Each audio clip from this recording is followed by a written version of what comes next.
When the US stops printing money to save markets, treasuries, tech stocks, and gold must be repriced. If Warsh really takes over the Federal Reserve, the playbook of printing money to rescue markets that's defined the past decade plus will effectively be turned upside down.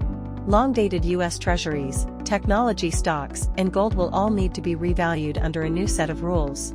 This is Ultima markets. Recently, speculation about Warsh potentially becoming the next Fed chair has been everywhere, with no shortage of analysis flying around. But when you strip it all back, it really comes down to one question: what happens to US treasuries once he's in charge, and will equities and gold pay the price?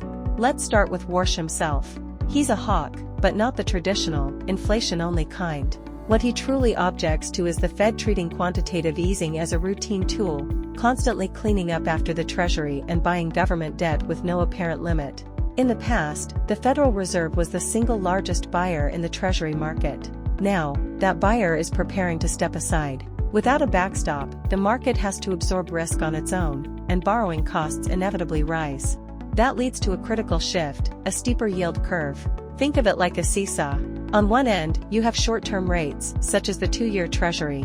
To offset the impact of balance sheet reduction, Warsh may choose to cut rates, pushing short-term yields lower.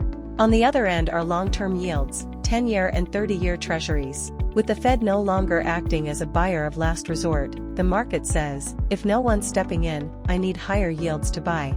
As a result, long-term yields move higher. The outcome is clear: short rates down, long rates up, the yield curve steepens.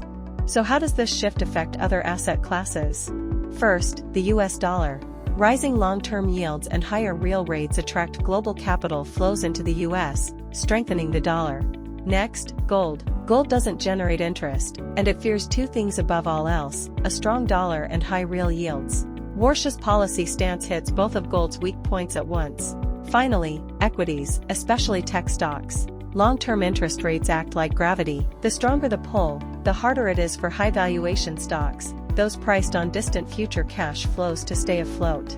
As discount rates rise, future earnings become less valuable, and share prices come under pressure. Of course, it's unlikely that Warsh would slam on the brakes the moment he takes office. With the US balance sheet already so bloated, financial markets have become deeply conditioned by Fed intervention. Even if Warsh were to take over, convincing other Fed officials to accelerate balance sheet reduction would be far from easy, let alone dumping assets aggressively without risking systemic instability. Still, the direction of travel has changed. If markets come to believe that liquidity will no longer be as abundant as it has been in the past, then whether you're trading bonds, equities, or holding gold, you'll need to adapt to much higher volatility. The days of buying blindly are over.